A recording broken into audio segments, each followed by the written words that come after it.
మాస్టర్తో మాటామంతి కార్యక్రమానికి స్వాగతం. నేను మీ మాస్టర్ దుర్గా ప్రసాద్. ఈరోజు మనతో పాటు ప్రముఖ సోషల్ యాక్టివిస్ట్ మనోజ గారు ఉన్నారు. నమస్కారం మేడం.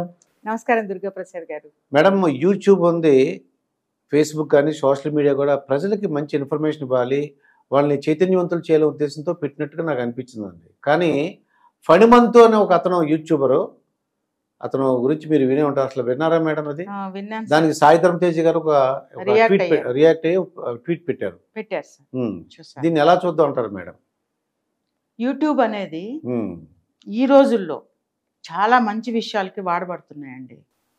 కానీ ఇలాంటి వీడియో నేను ఫస్ట్ టైము ఇంత వరస్ట్ వీడియో, ఒక బాండింగ్, ఎంత పవిత్రమైనటువంటి ఒక బాండింగ్, తండ్రి కూతుర్ల మధ్య ఉండేటువంటి ఒక బాండింగ్ని ఒక అసహ్యకరమైనటువంటి రీతిలో ప్రొజెక్ట్ చేసినందుకు నాకు చాలా బాధగా ఉంది సార్. నేను అసలు నా నిజం చెప్పాలంటే నాకు బ్లడ్ బాయిల్ అయిపోతుంది. ఎందుకంటే ఏమైపోతుంది మన సమాజం? ఏంటిది? ఈ పిల్లల పెంపకాలు ఏంటి అసలు? ఇలాంటి వీడియోలు చేయమని ఎవరు ఎంకరేజ్ చేస్తున్నారు వాళ్ళని? యూట్యూబ్ అనేది పెట్టుకో, మంచి వీడియోస్ పెట్టుకో, వ్యూస్ కోసం అని చెప్పి నువ్వు ఇలాంటి వరస్ట్ వీడియోలు పెడితే ఎంత ఆత్మాభిమానం, ఎంత బాధ కలుగుతుంది. ఆ తండ్రి ఆ బిడ్డ చూస్తే ఎంత బాధపడతారనేది ఆ సెన్స్ లేదా అండి వీళ్ళకి? నాకు అర్థం అవ్వదు. చూసేవాళ్ళు చూస్తున్నారు, దాంట్లో ఆప్షన్ కూడా ఉంటుంది, మనకి ఇష్టం లేకపోతే రిపోర్ట్ చేయొచ్చు మనం. మరి ఎలా చూస్తున్నారో అనేది చూసిన తర్వాత కానీ తెలియదు కదా మనకి వీడియోలో ఏముందని.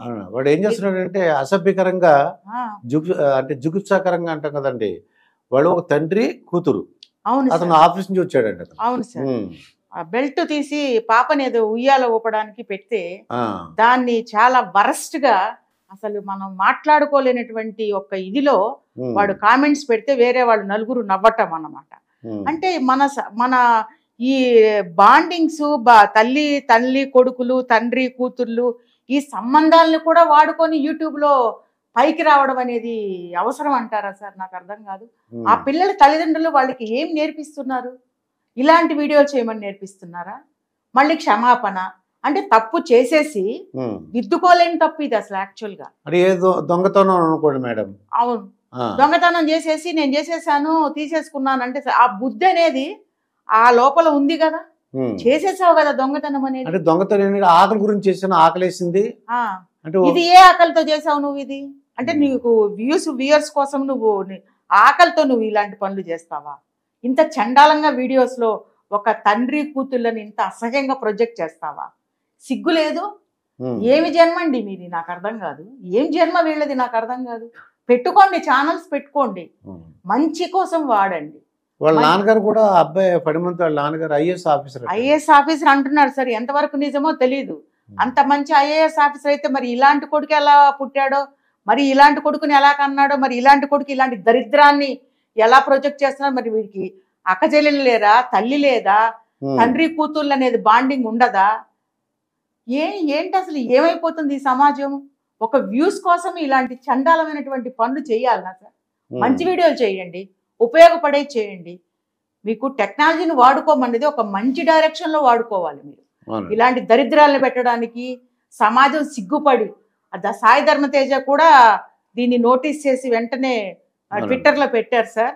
నాకు తెలిసి ఈ విషయం ఇంతటితో పోదు. ఆయన 2 చేతులు జోడించి క్షమాపణ అడిగారు కదా, అయినా చట్టమే వదిలిపెట్టదు. ఎందుకంటే ఇది చేసిన చిన్న తప్పు కాదు, ఇది చాలా పెద్ద తప్పు చేశాడు. మన సీఎం రేవంత్ రెడ్డి మాత్రం ఈ విషయంలో ఊరుకోరనే అనుకుంటున్నాను. చాలా స్ట్రిక్ట్ గా ఉంది విషయము. క్షమాపణ అనేది ఈ విషయానికి మాత్రం క్షమాపణ లేదు సార్. ఆ తెలుగు రాష్ట్రాలు ఎక్కడున్నా వాడి మీద యాక్షన్ ఉంటుంది. ఆయన ఏ రాష్ట్రం వాడైతేనేమి తెలుగులోనే మాట్లాడాడు, తెలుగు వాళ్ళందరూ చూశారు ఆ దరిద్రాన్ని. ఏ భాష వాడైతే ఏమి సార్? తండ్రి కూతురు అనేది ఎక్కడైనా తండ్రి కూతురే, ఆల్ ఓవర్ వరల్డ్. సో అలాంటి సమాజం, మన సమాజం ఆ వీడియో చూసి సిగ్గుపడే విధంగా ఎకిలి నవ్వులు, ఎకిలి వేషాలు. మంచి వీడియోలు పెట్టుకోండి, వ్యూయర్స్ ఎందుకు రావు? మంచి వీడియోస్ పెట్టుకోండి, సంపాదించుకోండి, వద్దనట్లేదు. అదొక ఛానల్, మీకు అవకాశం దొరికినప్పుడు దాన్ని యూటిలైజ్ చేసుకోండి, మిస్యూటిలైజ్ కాదు. వాడు ఏమంటాడంటే మా అమ్మ నాన్నలు ఏమనొద్దు అంటాడండి. ఫణిమంతు అన్నాడు, మా అమ్మ నాన్నలు ఏమనొద్దు అని అంటాడు సార్. ఎవరినంటారు? ఒక బిడ్డ తప్పు చేస్తే తల్లిని అంటారు, తండ్రిని అంటారు.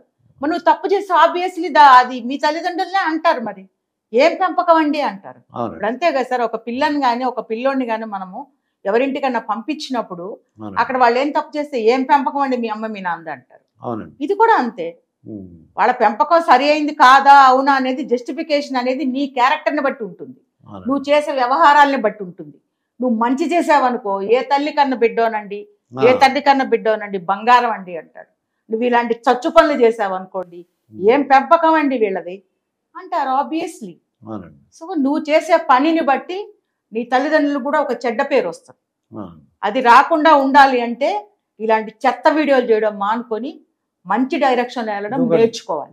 డార్క్ కామెడీ అంటే ఒక అసభ్యకరమైన కామెడీ అనమాట అండి. అంటే ఆ ఉద్దేశం అందరిని నవ్విద్దాం అనుకుంటున్నాను. పనిమంతు అన్నవాడు నవ్విద్దామని ఉద్దేశం. అందులో నవ్వే ఉంది సార్. డార్క్ కామెడీ నువ్వు యూట్యూబ్ లో పైకి రావాలంటే డార్క్ కామెడీ చేయాలంటే దుర్గాప్రసాద్ గారు మీరు ఒప్పుకుంటారా ఈ విషయాన్ని? ఒప్పుకో కదండి. అదేండి డార్క్ కామెడీ, హెల్దీ కామెడీ చేసుకో. ఎన్నో కామెడీస్ ఉన్నాయి, మంచి హెల్దీ కామెడీ చేయి. నువ్వు ఎవరొద్దన్నారు? ఇలాంటి చెత్త 4 గోడల మధ్య జరిగేటువంటి విషయాలు, లేకపోతే ఒక మంచి ఆరోగ్యకరమైనటువంటి సంబంధాల గురించి చెడ్డగా మాట్లాడటాలు, ఎకిల్ నవ్వులు, ఇవి చేస్తే నీకు యూట్యూబ్ పైకి వస్తుందా? నీ ఛానల్ పైకి వస్తా? మొత్తం వచ్చి జనాలు ఎరగదీస్తారు నిన్ను ఇలాంటి వీడియోలు ఇంకొకసారి చేస్తే. మేమేం చేయక్కర్లేదు, జనాలు చేయక్కర్లేదు, చేసేవాళ్ళు చేస్తారు. ఏం చేయాలో చట్టానికి తెలుసు, ఏం యాక్షన్ తీసుకోవాలో చట్టానికి తెలుసు. ఇప్పుడు సాయి ధర్మ తెచ్చుకుంటే తస్మాత్ జాగ్రత్త పేరెంట్స్ అంటున్నారండి ఆయన. జనరల్ గా ఏం చేస్తున్నారు పేరెంట్స్, ఏం చేస్తున్నారంటే వాళ్ళ పిల్లలు ముద్దుగా చూస్తున్నారు. కరెక్టే దుర్గాప్రసాద్ గారు, నేను ఏమంటున్నానంటే నువ్వు బర్త్డే చేసుకో, ఇంట్లో శ్రీమంతం చేసుకో, పెళ్లి చేసుకో, ఫోటో షూట్లా గీటో షూట్లా చేసుకుంటున్నారు, చేసుకోండి. అవన్నీ మీ ఆల్బమ్స్ లో పెట్టుకోండి, ఇంట్లో నెట్ లో పెట్టుకోండి, ఫేస్బుక్లో, ఇన్స్టాల్లో, ట్విట్టర్స్ లో ఆ ఆడపిల్లల్ని, ఆ పిల్లల్ని పెడితే వాళ్ళ ముఖాలు చూసి వీళ్ళు మార్ఫింగులు చేసి దాన్ని ఇంకో రకంగా మార్చి చెత్త వీడియోలు తయారు చేసి అవి వదులుతున్నారు. కాబట్టి పేరెంట్స్కి కూడా నేను చెప్తున్నాను, జాగ్రత్త. బర్త్డే చేసుకోండి, ఇంటి వరకు చేసుకోండి, ఇంట్లో పెట్టుకోండి వీడియోలు, ఇంట్లో నెట్ పెట్టుకొని టేబుల్ పెట్టుకుని కుటుంబ సభ్యులందరూ కూర్చొని చూసుకోండి. ఈ బయటకు వదలమాకండి, ఎందుకంటే పరిస్థితులు బాగాలేవు. ఇంకా చాలా వరస్ట్ సిచ్యుయేషన్స్ ఫ్యూచర్లో రాబోతున్నాయి. జాగ్రత్తగా ఉండండి, బీ కేర్ఫుల్. అది నేను చెప్పేది తల్లిదండ్రులకి. అవునండి. ఆ పిల్లలు ఏంటంటే వాళ్ళకి అనిపిస్తుంది అనమాట, అంటే వాళ్ళు ఏదో సంథింగ్ స్పెషల్గా వాళ్ళకి ఏదన్నా టాలెంట్ ఉండొచ్చు, ఏదో వాళ్ళకి ముద్దుగా అనిపించవచ్చు, అది 10 మంది ప్రదర్శించాలని అనిపిస్తుంది పేరెంట్స్కి. దానికి ఏజ్ ఫ్యాక్టర్ సార్. ఒక ఏజ్ పిల్లల్ని మనం ఫేస్బుక్లో పెట్టడం వల్ల ఏమవుతుందంటే ఈ చెత్త వెధవలు కొంతమంది ఉంటారు కదండి, వాళ్ళు మార్ఫింగ్లు చేసి ఆ పిల్లలతో వేరే వీడియోలు తయారు చేసి ఇంకా చెప్పలేము అలాంటివి. అదొకటి ఇంకోటి కిడ్నాప్ చేయడం కూడా అవకాశం ఉంటుంది. ఓహో ఈ పిల్ల పలానాయన కూతురు, లేకపోతే పలానామ కూతురు, ఈ పిల్ల ఓహో పలానా కాలేజీ చదువుతుంది, ఇవన్నీ వాడికి అసలు ఇన్ఫర్మేషన్ మొత్తం అక్కడ వచ్చేస్తుంది కదా సార్. ఎక్కడ సెర్చ్ చేయక్కర్లే, ఫేస్బుక్ లో మొత్తం ఒక తండ్రి ఇది ఒక ఫ్యామిలీది కొడితే మొత్తం కుటుంబ సభ్యులు మొత్తం వచ్చేస్తుంది.